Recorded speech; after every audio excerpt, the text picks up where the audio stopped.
Tap it again. The verdict comes from the Korean Mafia Boss as my hammer hangs above a bottle-cap sparrow worth 1 bus fare. 3 light strikes, 1 hard. The alley answers, and Seo Jin-woo goes white before 40 armed men. His brother vanished 7 years ago after tapping that exact rhythm through prison pipes. I am only an Igbo scrap jeweler working beside Busan's tidal river, but the metal under my fingers carries a route no map remembers. At dawn, the river returns a silver cuff. At the next tide, a child's toy. On the third, something so ordinary, everyone ignores it. Jin-woo believes the first object proves murder. I know its ridges prove the opposite. His brother is alive and still tapping. Why would a lost man send messages through water? Which object is bait? And why does the city's feared boss kneel in my flooded alley to place my fallen hammer back into my hand?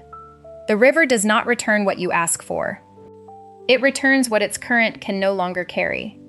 My grandfather taught me that beside the Niger, long before I knew Busan's tides could expose concrete foundations twice each day. Water remembers weight. Tin travels farther than iron. Hollow things float until they fill. Objects with grief attached behave exactly like objects without it, no matter what storytellers claim. That is why I did not call the first object a sign. Seo Jin-woo did. My name is Amara Okeke. I am from Awka, Nigeria, where my mother's family worked metal without fire for ceremonial masks and small charms. Cold forging requires patience. Heat makes metal obedient.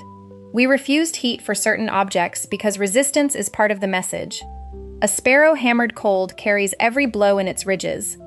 Run a fingertip over it, and you can read the rhythm that shaped it. 3 light, 1 hard. In my village, the cadence accompanied Manwu processions.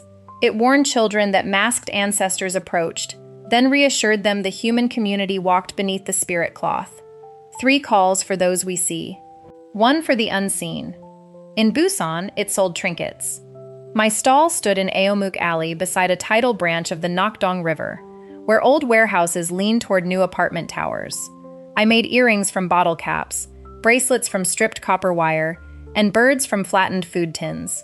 Tourists called it upcycling. I called it rent. The stall was 2 boards, 1 patched awning, and an anvil made from a section of railway track. My hammer had belonged to my grandfather. Its handle was dark with 4 generations of hands. I never let customers touch it. On the morning Jin-woo came, rainwater still filled cracks in the pavement. I was finishing a sparrow for a school teacher who had exactly enough money left for bus fare or the charm, not both. Take it, I told her. Pay next week. I may not pass this alley next week. Then the bird has traveled cheaply. I placed the tin on my rail anvil. 3 light taps, 1 hard. The sound traveled beneath the awning, along drain pipes and into the steel skeleton of the old ferry terminal. Tap it again. The voice came from behind me. I turned with my hammer raised. Seo Jin-woo stood at the mouth of the alley, wearing a charcoal suit and the expression of a judge who had already heard impossible evidence. Men in dark coats filled the street behind him. Market sellers lowered their eyes. A delivery rider abandoned his bicycle against a wall. I knew the face. Everyone near the river did. Jin-woo controlled warehouses, ferry contracts, security companies, and the unlicensed negotiations that kept cargo moving when law and money disagreed. Newspapers called him businessman when they feared lawyers, and Korean Mafia Boss when they wanted clicks. His gaze stayed on my hammer. Tap it again, he repeated. Buy something. A guard stepped forward. Do as he says. I set the hammer down. Now it cost 2 bus fares. Jin-woo moved closer. He was tall, broad, immaculate, but his face had emptied of color. 3 light, he said, 1 hard. You can count. Where did you learn it? From people who do not answer orders for free. His men braced for anger. Instead, Jin-woo removed his watch and placed it on the table.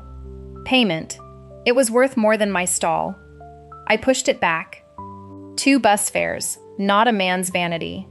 He took cash from a guard, counted exact change, and gave it to the school teacher. Now tap. I should have refused. Something in his eyes stopped me. Not threat. Recognition sharpened by grief. I lifted the hammer. 3 light, 1 hard. Jin-woo gripped the edge of my table. My brother tapped that on prison pipes, he said. Every night for 6 months. It meant he was alive. The alley listened. Where is he now? I asked. Gone 7 years. Then why look at me as if I took him? Because I have searched every metal shop in this city for that sound. You searched shops. The rhythm belongs to structures. Pipes, rails, bridges. Metal carries farther when connected. His eyes shifted toward the abandoned ferry terminal. The building's support beams entered the river wall. My hammer strikes sometimes returned as faint echoes from beneath it, distorted by tide. Tap on the rail, Jinwoo said. No. Why? Because you are listening for an answer you have already decided to hear. He stared at me for a long moment. What would convince you? Nothing today. Low tide is tomorrow at dawn. Metal caught beneath the terminal will show itself then. Powerful men hate the schedule of water. It cannot be threatened, bribed, or made early. Jinwoo looked at the river, then at my stall. I will return at dawn. The alley opens at 7. Low tide is 5:12. Then bring coffee. He returned with 20 men and 1 coffee. The first tide had pulled water away from the retaining wall, exposing mud, reeds, shopping carts, and old machinery.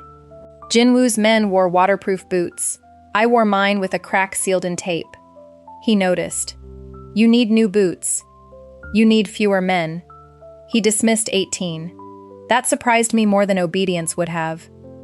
We climbed beneath the ferry terminal with 2 guards. The beams amplified every footstep.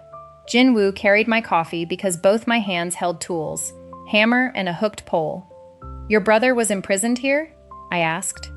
Not here, north of the city. The facility closed after a fire. Then the cadence could belong to anyone from your family. Only he and I knew it. You just heard me use it. His jaw tightened. Before you. Reeds moved near an outflow pipe. Or something silver caught Dawn. One guard reached first and pulled a metal cuff from the mud. Not jewelry. A narrow restraint band, hinge broken, stamped with a correctional facility code. Jinwoo recognized it. His prison. The inside surface carried shallow ridges. 3, 3, 1, 4. Not my forging pattern, a message. Jinwoo closed his fist around it. They killed him and threw this into the river. No. He turned. You cannot know. Look at the hinge. The metal had been cut cleanly, not broken by force. Salt abrasion affected only one side. It had spent less than a week in water. This cuff left a prison 7 years ago, I said. But it entered this river recently. Someone preserved it, marked it, and released it where low tide would return it. A warning. Or invitation. He wanted action. Search every drain. Question every river worker. Close the port. I made him wait. The next spring tide is in 4 days, I said. Objects from the upstream channel collect here on the second cycle. My brother may be alive. Then 4 careless days could end what 7 patient years did not. He hated me then.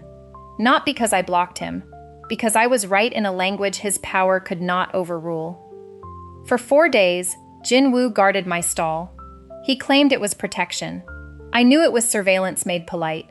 He sat on a folding chair at dawn while I hammered. His guards remained at both ends of the alley. Customers whispered, children stared. On the second morning, a drunk man knocked my tool tray. The hammer fell. Jinwoo moved faster than anyone. He caught neither man nor weapon. He knelt, picked up the hammer by its handle, and set it across both palms. Yours, he said. I did not take it immediately. Most men grab a tool and call it protection. You said no one touches it. You remembered. I remember rules that keep people alive. I accepted the hammer. The drunk man fled without being harmed. Jinwoo returned to his folding chair. That was the first moment I saw devotion's possibility, not in the kneeling, in the restraint after it. On the third morning, he brought 2 coffees. Progress, I said. One has no sugar. Mine needs sugar. He looked genuinely offended by failure. I drank his, he drank mine, and disliked it. We began talking because waiting made silence cumbersome. His brother's name was Seo Min Ho, 3 years younger, quicker to laugh, better with machines. Their father used both sons in the family business, but trusted Jinwoo with force and Minho with routes. During a succession conflict, Minho was imprisoned under false charges. The brothers communicated through adjacent pipes when guards separated them. 3 light, 1 hard, alive. Jinwoo escaped first. By the time he returned, the prison wing had burned. No body was identified. He spent 7 years searching morgues, safe houses, ports, and metal workshops. Why workshops? I asked. Minho repaired engines. He tapped when thinking. You searched for a man through his habit. Habits survive names. I understood. Migration had changed my address, language, income, and legal status. My hammer rhythm remained. What did you lose? He asked. Why assume loss? People who read rivers usually learned because water took something. He was not entirely wrong. My father disappeared during a flood when I was 14. We found his fishing net 2 days later, then 1 sandal, never his body. For years, my mother treated every returned object as prophecy. Grandfather taught me the physics of current so grief would stop inventing messages. And now you think my cuff is an invitation, Jinwoo said. Because its marks were made after it left the prison. Evidence, not hope. You trust metal more than people. Metal lies less elegantly. He almost smiled. The second tide came under rain. Water fell while water withdrew, turning the river surface into hammered tin. We sheltered inside the ferry terminal until the mudflats emerged. Jinwoo had reduced his men to 4. He was learning scale. The river returned a child's wind-up boat. Blue plastic, 1 wheel missing, string tangled around the propeller. A tiny tin sparrow was wired beneath its deck. Jinwoo's guards treated it like an explosive. I treated it like a toy. The sparrow looked like mine. Same folded wing, same punched eye, same 3-in-1 ridges. You made this, Jinwoo said. No. It is identical. Nothing hammered by hand is identical. I ran my thumb over the bird. The 3rd ridge curved left where mine curved right. The metal came from a cooking oil tin sold at my scrap supplier. Someone had copied my work. When did you begin selling sparrows? He asked. 8 months ago. Then whoever released the cuff has watched you. The most incriminating object pointed directly at me. A replicated charm using my materials and rhythm, tied to his brother's code. His guards wanted to search my home. Jinwoo did not order it. Tell me why it is innocent, he said. Because copying the visible shape is easy. The rhythm is deliberately wrong. I tapped the ridges against my nail. 3 light, 1 hard, then 2 hidden scratches beneath the tail. Not a signature, a correction. The maker wanted us to notice imitation. Inside the boat, we found a ferry timetable folded into wax paper. 1 route had been discontinued 6 years earlier. Workers Line C, serving low islands and repair depots. Jinwoo reached for his phone. I stopped him. If Minho wanted you to search Line C openly, he would send coordinates. He sent a child's toy because families use that ferry. What are you suggesting? Your brother may not be alone.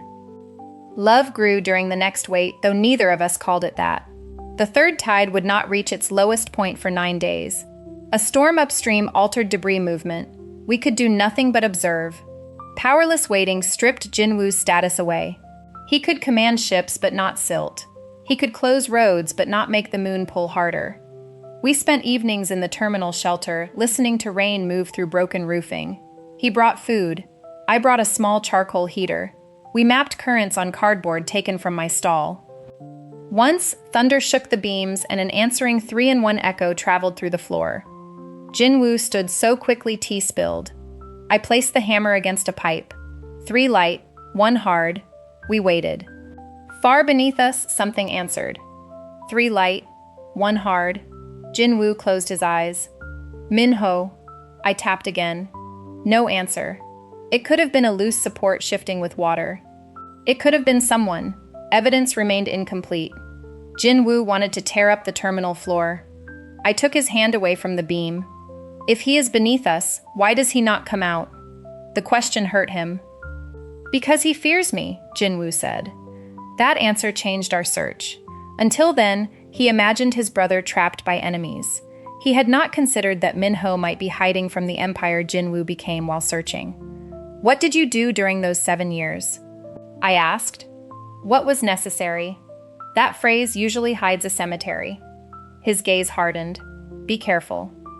You guard my stall at dawn and still think warning me creates obedience." He looked toward the river. "I destroyed everyone involved in the prison fire," he said. "Some guilty, some connected, some merely silent. I believed fear would shake him loose if he lived. Perhaps fear taught him to stay hidden." Jinwoo left the shelter without another word. He did not return the next morning. His folding chair remained beside my stall. Rain pooled in its canvas seat. 2 guards watched from the alley mouth, far enough away to pretend they were not guarding me. They carried coffee in paper cups but did not offer either one. I hammered until my wrist ached. 3 light, 1 hard. Every strike accused the empty chair. The schoolteacher returned to pay for her sparrow. She placed 2 bus fares on my table and asked why the powerful man had stopped coming. "The river offended him," I said. "Will he punish it?" "He is considering where to begin."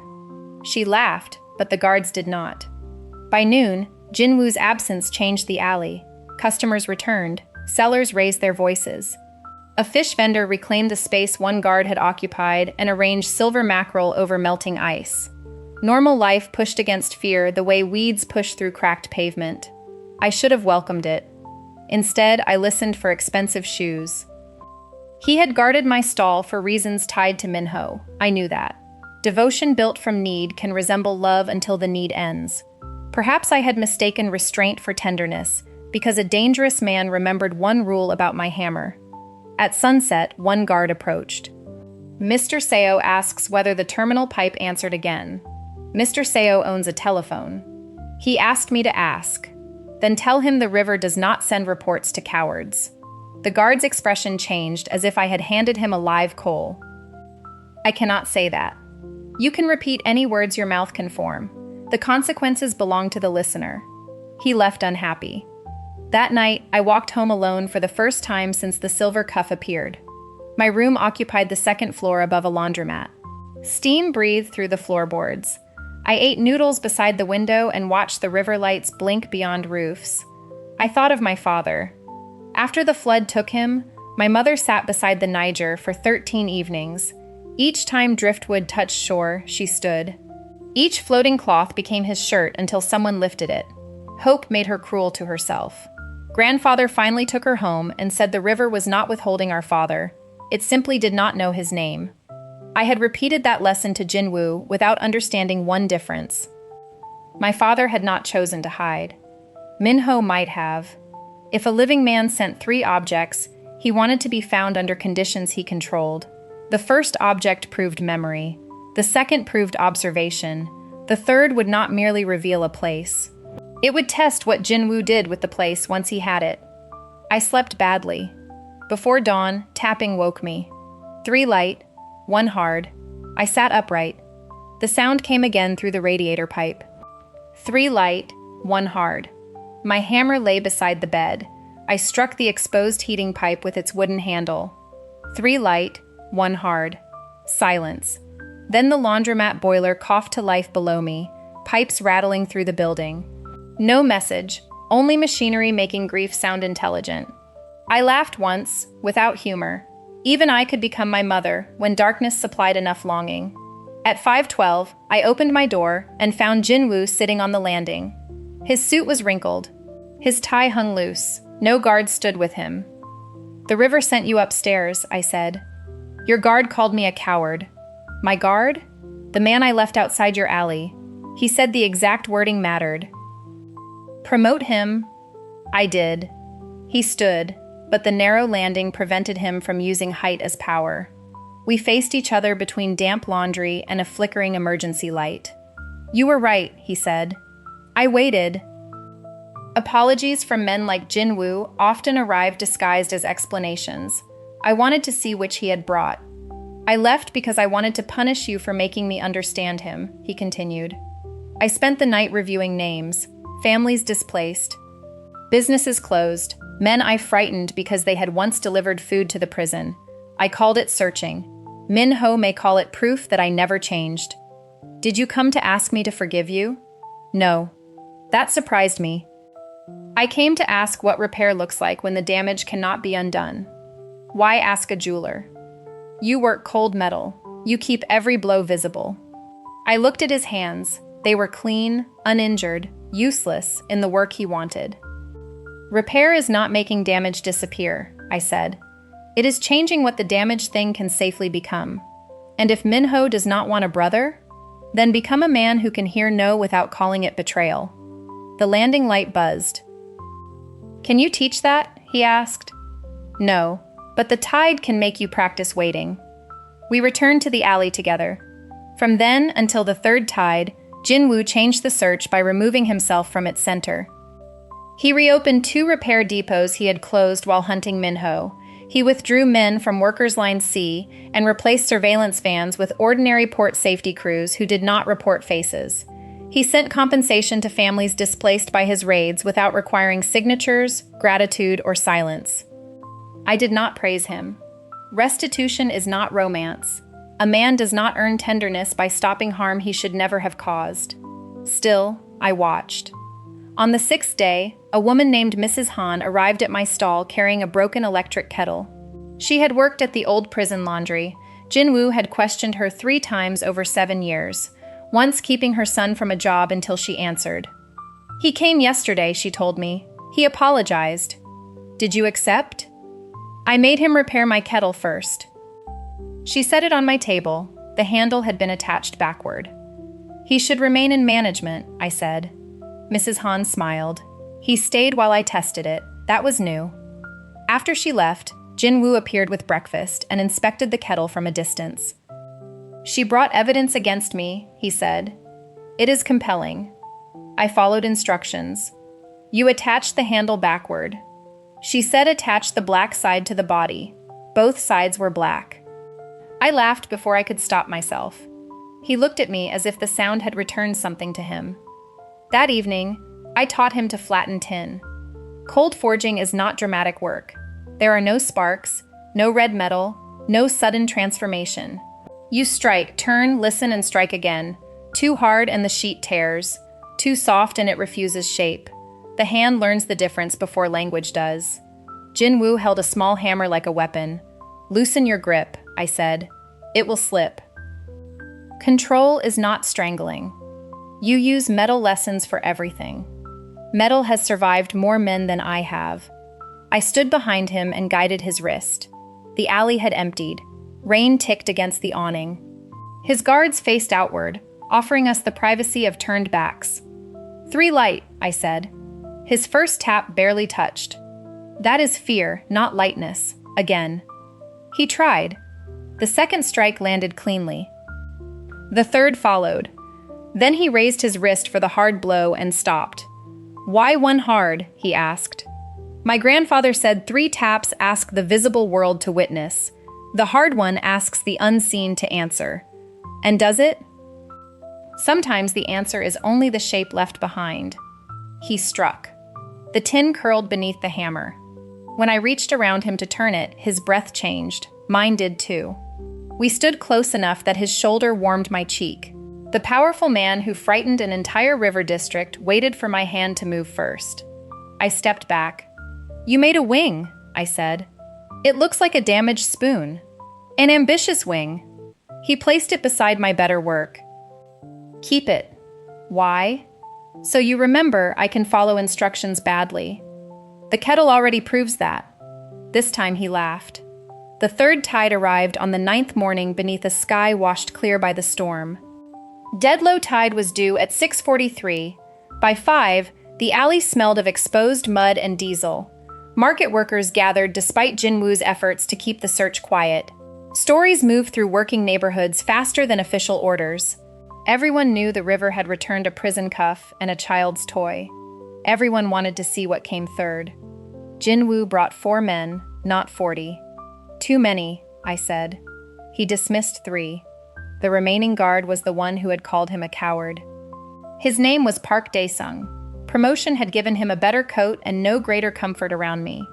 "If I ask you to remain behind," Jinwoo said, "will you?" "No." I promised myself I would ask. Progress. Water withdrew slowly, revealing the retaining wall line by line. The silver cuff had appeared near the northern outflow. The toy boat had caught farther south beneath a collapsed stair. According to the current map, the third object should settle between them, where two eddies canceled each other. We searched mud, reeds, and broken plastic. At 6:20, Dae-sung found a tin lunchbox. It was rectangular, rusted at the corners, ordinary enough that cleanup crews might have thrown it away. Its faded lid showed a cartoon bear holding rice. One hinge remained. A length of cotton cord kept it shut. Jinwoo glanced at it, then continued scanning the bank for something more important. I did not. Hollow tin travels until water enters. This box had sunk exactly in the neutral eddy. Someone had punched 3 tiny holes near one corner and one larger hole near the other, controlling how quickly it filled. 3 light, 1 hard. "This is it," I said. Jinwoo turned. "A lunchbox?" The ordinary object everyone ignores. I lifted it with both hands. Water drained through the holes in 4 narrow streams. The cord was tied in a repairman's knot. Jinwoo recognized it before he touched it. Min-ho tied cables that way. "Then let me open it." He nodded. Inside, waxed cloth protected 2 objects. The first was a strip of corroded pipe no longer than my palm. Its surface carried groups of shallow strikes. The second was a round brass token stamped with a bus number and the words "Dock Workers Mutual Route." Dae-sung picked up the pipe strip. Jinwoo reached for the token. Again, power chose the object that looked like a key. Again, the river required us to read weight differently. "The pipe first," I said. "The token gives a route. The pipe tells us whether to trust it." I laid the metal strip on the lunchbox lid and ran my fingertip over the dents. 3, 1, 3, 1. Then a different pattern. 2 light, 2 hard, 1 light. Jinwoo watched my hand. "What does it say?" "I do not know yet." "You said the rhythm was a language." "A language can contain words you have not learned." I compared the strike spacing with the silver cuff. The cuff's marks had looked like 3314. I had assumed they were groups. Now I saw intervals instead. 3 units between the first pair, 3 between the second, 1, then 4.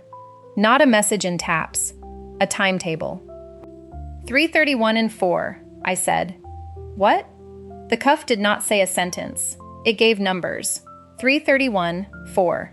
The correction scratches beneath the copied sparrow were 2. The objects are teaching us how to read the third. Jinwoo crouched beside me. I tapped the pipe strip exactly as its dents instructed. 3 light, 1 hard repeated, then 2 light, 2 hard, 1 light. Dae-sung heard it first. "Station chimes," he said. "Old municipal routes use tap codes for stops when speaker systems failed. Light for route digit, hard for direction." We turned the brass token over.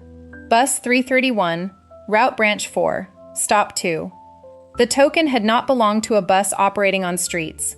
Dock Workers Mutual Route was a private shuttle serving islands before the bridges opened. Public records listed it as dissolved. Mrs. Han, standing with the market crowd above us, called down, "Not dissolved, changed." Jinwoo looked up. She lifted her repaired kettle like testimony. After the prison fire, workers used the old buses at dead low tide. Road across the flats only appears twice each month. Families called it the dry ferry. "Where does branch 4 go?" I asked. "It did not go anywhere on schedules," she said. "It collected people who did not want names written." The most incriminating object, the copied sparrow, had been innocent bait, placed to force Jinwoo's attention onto me and away from whoever released it. The apparently important pipe was instruction. The ordinary bus token was destination. But the destination was not Min-ho alone. It was a route built for people hiding from records. Jinwoo stood. "Prepare vehicles," he told Dae-sung. "No," I said. The word landed harder than my hammer. Market conversation stopped. Jinwoo faced me. "We know the route. We know a route used by unnamed families. If your vehicles enter, every person there will run. My brother is there. Perhaps, and perhaps this is the test. His face closed. You cannot ask me to wait outside while you enter. I am not asking. Amara. It was the first time he used my name as a plea. The cuff proved Minho survived the fire, I said. The toy proved he watches this alley and knows families travel with him. The lunchbox proves he chose an ordinary route your empire ignored. Every object says the same thing. He will be found only by someone who does not arrive to claim him. And that is you? Today, yes. His hands curled at his sides. I waited for command, threat, or protection, used as a cage. He looked at the lunchbox, then at the people above us, then at me. What do you need? He asked. My hammer, the token, no tracker, no guards. Daesung protested. Jinwoo silenced him with one glance. When do I follow? Jinwoo asked. When you hear 3 and 1 from both banks. If you hear only mine, remain where you are. And if you do not return, then you decide whether love is concern or ownership. Pain moved through his expression, but he nodded. The dry ferry road emerged at 7:15. It was not truly a road, only a strip of packed stone and oyster shell running across tidal flats toward low repair islands. Water glittered on both sides. Mud sucked at my cracked boots. I carried the hammer through my belt and the brass token in my pocket. Behind me, Jinwoo stood at the river wall with Daesung and the entire listening market. He did not follow. The route passed beneath a bridge, around abandoned fuel tanks, and through reeds taller than my shoulders. Stop 1 was a concrete platform with no shelter. Stop 2 looked like a dead engine depot. Doors had been welded shut. Windows were painted gray. No smoke rose. No voices traveled. I stood before the largest rolling door and struck its steel frame. 3 light, 1 hard, nothing answered. I waited, watching water gather at the road's edges. Dead low tide does not last. The river had given us a narrow hour. I struck again. 3 light, 1 hard. A small face appeared behind a high window, then vanished. I did not call out. The child's toy had already told me families lived here. Loud names could be dangerous. I placed the brass token on the ground and stepped back. Metal moved inside. 3 light came from the far wall. 1 hard followed beneath my feet. The rhythm traveled through the whole depot. I answered. Locks opened 1 at a time. The rolling door rose only high enough for a person to crawl under. I crouched and entered. 20 adults watched me from a repair floor converted into a settlement. Curtains divided sleeping areas. Shelves held medicine, rice, school books, and engine parts. An old city bus rested on blocks at the center, its windows covered. The place smelled of oil, soup, and many people trying not to leave traces. A man stood beside the bus holding a wrench. He was thinner than Jinwoo, shorter, with a scar crossing 1 eyebrow. 7 years had placed gray at his temples. His left wrist carried a pale band where a metal cuff once rubbed. He tapped the wrench against the bus frame. 3 light, 1 hard. Say Seo Min Ho, I said.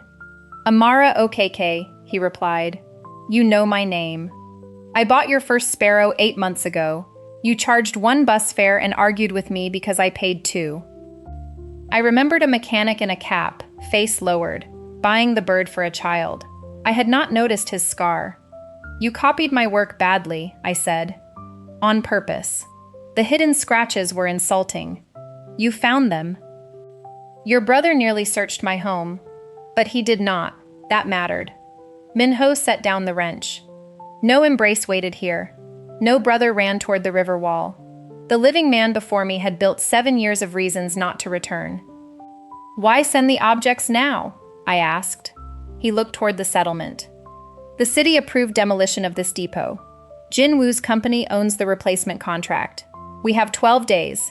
If I contacted officials, our names would enter records. If I contacted him directly, he would bring an army. I needed to know whether he could follow a message without crushing everyone around it. The cuff tested memory, and whether grief still made him violent. The toy tested restraint. He chose not to search you. The lunchbox tested whether he could remain outside. Min-ho glanced at a clock. Is he outside? Yes. For the first time, Min-ho's composure broke. His eyes closed. His mouth tightened. He waited? He is still waiting. Min-ho turned away and pressed both hands against the bus. I understood then that hiding had not erased love. It had forced love into a shape that could survive fear. Who are these people? I asked. Dock workers blacklisted after refusing illegal cargo. Families of men blamed for the prison fire. Migrants whose employers kept their documents. Witnesses Jin-woo's enemies wanted and Jin-woo's search frightened. We repair engines, move people, and keep no central list. A hidden safe network. A route between cracks. Your brother believes enemies trapped you. For 2 years they did. After that, his rescue became the trap. Everywhere he searched burned behind him. People helped me, then paid for it when his men arrived. I could not go home without making every shelter visible. His words held no theatrical bitterness. That made them heavier. He knows, I said. Knowing for one night is not changing. No, but he reopened depots, compensated families, apologized to Mrs. Han, repaired her kettle badly. Min-ho looked at me. He repaired a kettle? The handle is backward. A laugh escaped him. It sounded like Jin-woo's laugh stripped of caution. Several people around us smiled. What do you want from him? I asked. Min-ho's face settled. The demolition canceled. Ownership transferred to a cooperative none of his companies control. No guards inside, no list of residents, no demand that I return. And a meeting? Not today. The answer disappointed me, though it was not mine to judge. He crossed 7 years to reach the other bank, I said. Then he can survive one more stretch of water. I nodded. Will you answer the signal? Min-ho looked toward the door. The road outside was already narrowing as water crept over low stones. From this bank, he said. We walked to the depot's riverside. A rusted pipe extended through the wall and disappeared beneath the tidal channel. Min-ho gave me a smaller hammer made from a cut wrench head. Your grandfather's pattern saved us, he said. The first sparrow I bought carried sound differently from shop-made charms.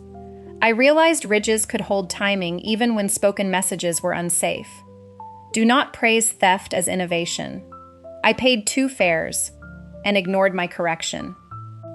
I have been punished by 8 months of crooked sparrows. We stood on opposite sides of the pipe. I raised my hammer. 3 light, 1 hard. The cadence traveled underwater toward the city bank. For several breaths, nothing returned. Then a distant answer reached the pipe. 3 light, 1 hard. Jin-woo. Min-ho's grip tightened. He lifted his hammer. 3 light, 1 hard. Both banks answered now. The people in the depot became very still. Some had feared Jin-woo for years. They listened to brothers speak without words across water that neither man controlled. Jin-woo tapped again, faster. 3 light, 1 hard. 3 light, 1 hard. Min-ho closed his eyes. He always repeated when afraid I had fallen asleep, he said.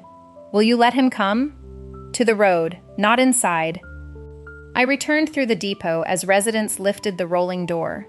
Jin-woo was already walking across the tidal path alone. Dae-sung remained at the city bank. Jin-woo moved too quickly for dignity. Water covered his polished shoes. Mud marked his trousers. When he saw me, relief crossed his face first. Then he looked beyond me. Min-ho stood at the depot threshold. 7 years ended without music, witnesses arranged for drama, or a perfect line. Jin-woo stopped 10 steps away. Min-ho did not move. The brothers looked at each other as if each had become evidence the other did not know how to read. You are alive, Jin-woo said. Min-ho's mouth trembled. You became loud.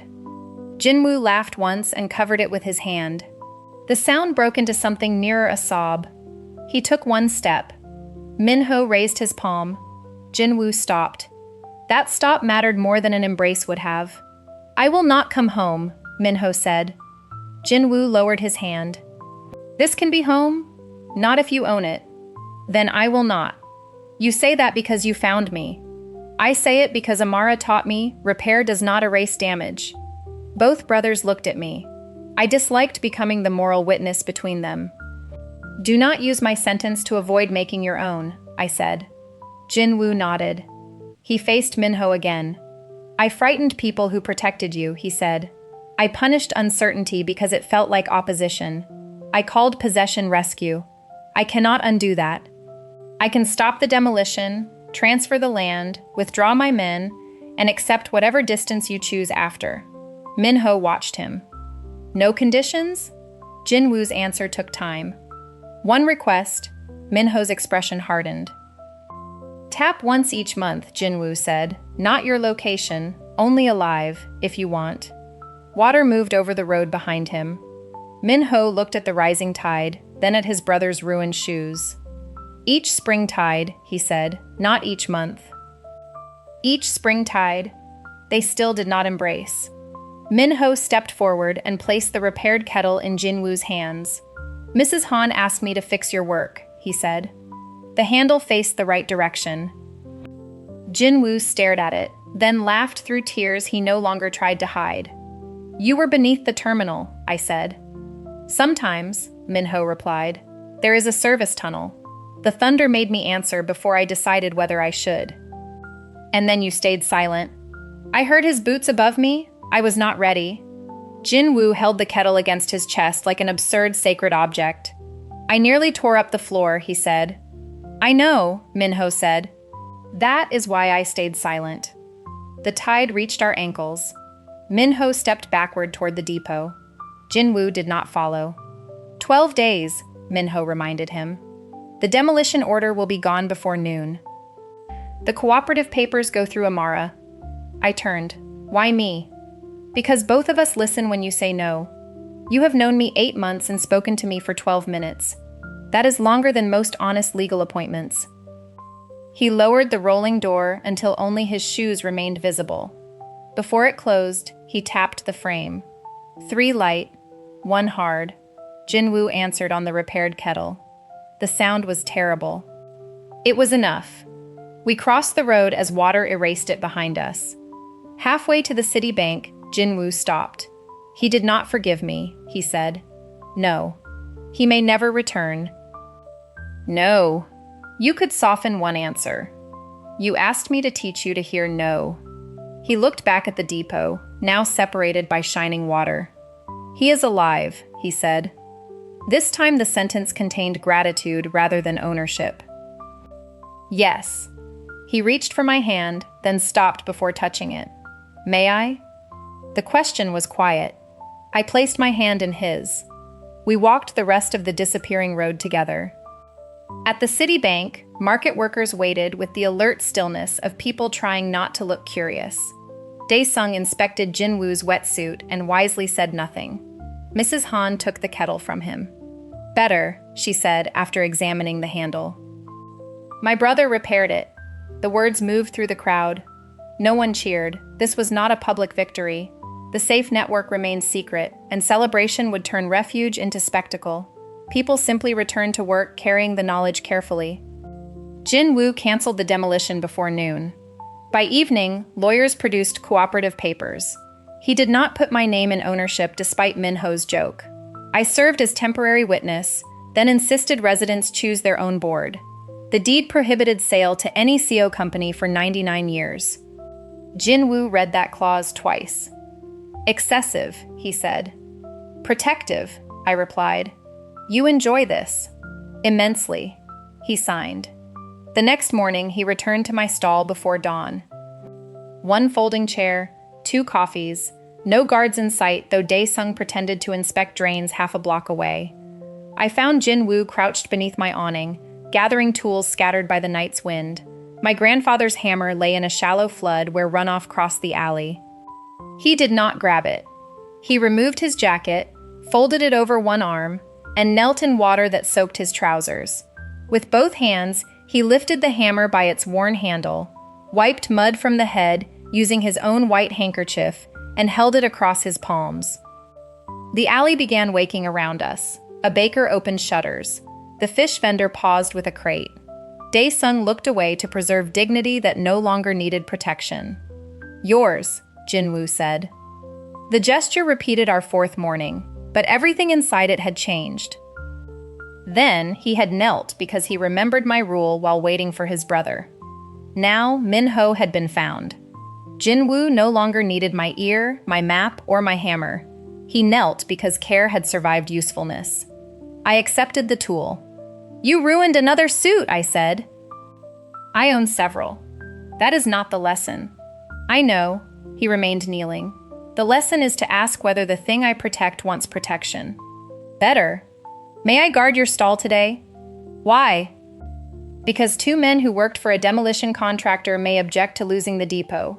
Because you still have a crack in your boot. Because I want to sit here. You may choose any reason. No men inside the alley. Agreed. No frightening customers. I cannot control their reactions to my face. Practice smiling. He attempted one. The baker dropped a tray. Stop, I said. You are making it worse. Jin-woo returned to his chair. I worked while he guarded the alley in silence. By 9, children gathered to watch me forge.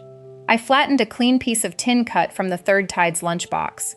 Min-ho had given permission through a note delivered with the cooperative papers, keep the holes. Water needs a way in and out. I shaped a new sparrow. The punched holes became eyes, not one, but 4 small openings along its breast. I left rust at the wing edges. Damage remained visible. Repair changed what the metal could become. Jin-woo watched each strike. For him, he asked. For the river. That sounds like avoidance. You are learning. I finished the bird at noon and tied it to a small piece of driftwood. The current was rising, flowing toward the depot before turning south. Jin-woo and I walked to the retaining wall. Will it reach him? He asked. Perhaps. You usually have more evidence. Not every gift is a message requiring proof of delivery. I placed the sparrow on the water. It tipped once, caught the current, and traveled away between reflections of bridges. Jin-woo did not send men to follow it. We returned to the stall. For the next 3 weeks, life became ordinary in ways I did not trust at first. Jin-woo came at dawn when work allowed. Sometimes he guarded, sometimes he learned to hammer. His ambitious wing became an uneven bird after 6 mornings. One side remained larger than the other.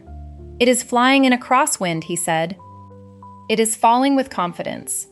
He sold it to the school teacher for 1 bus fare. She bought it because she liked his backward kettle story. The depot cooperative received its deed. No resident names appeared on the public record. Min-ho did not visit the city bank. Each spring tide, exactly at dead low water, 3 light taps and 1 hard traveled through the terminal pipe.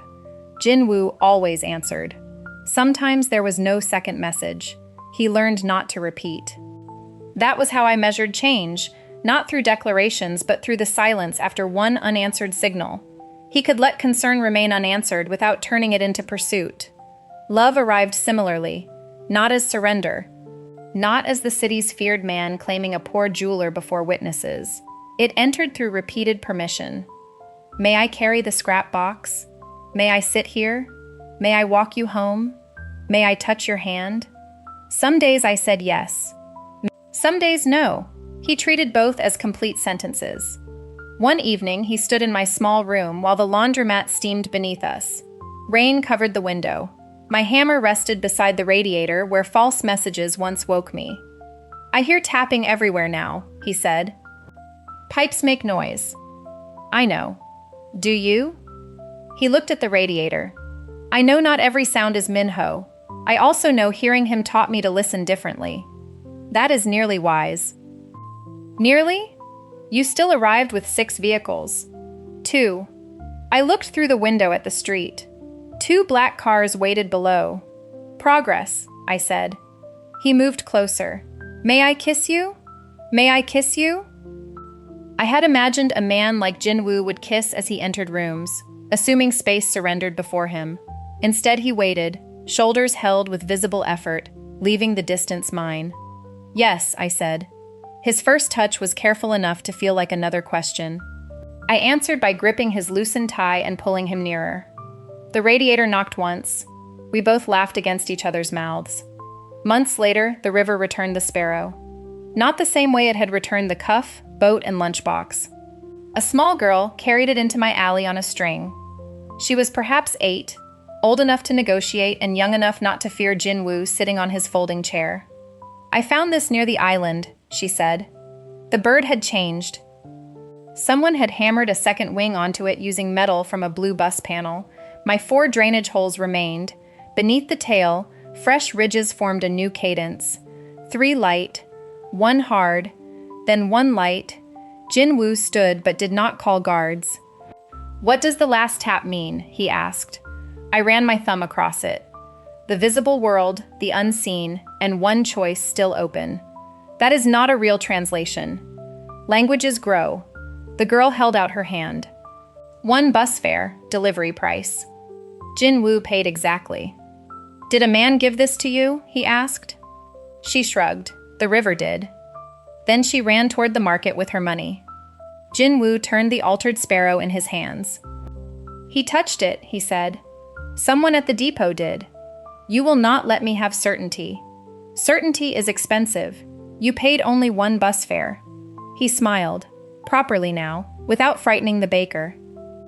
At the next spring tide, we carried the bird to the terminal together. The river had risen after days of rain. We could not see the dry ferry road. Mist hid the depot bank. Jinwoo placed the sparrow on the rail but did not release it. "Do you think he will ever come home?" he asked.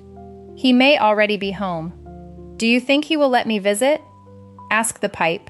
Accept its answer. Jinwoo lifted my smaller practice hammer. 3 light, 1 hard. The terminal carried the cadence under dark water. For a long time, only the river answered with movement against stone. Jinwoo lowered the hammer. He did not strike again. Then, from the far bank, a faint pattern crossed the channel. 3 light, 1 hard, 1 light. Jinwoo looked at me. "A choice still open," he said. "Languages grow." He tied the altered sparrow to driftwood and set it on the water. We watched it travel toward the mist, carrying no demand, no tracker, and no promise that it would return. Behind us, Eomuk Alley woke. Shutters rose. Buses sighed at the corner. The school teacher hurried past wearing the crooked bird Jinwoo had made. Dae-sung arrived with 2 coffees and placed them beside the folding chair. Across the river, metal spoke once more. 3 light for those we could see, 1 hard for the unseen, and 1 light tap for whatever we were willing to leave free.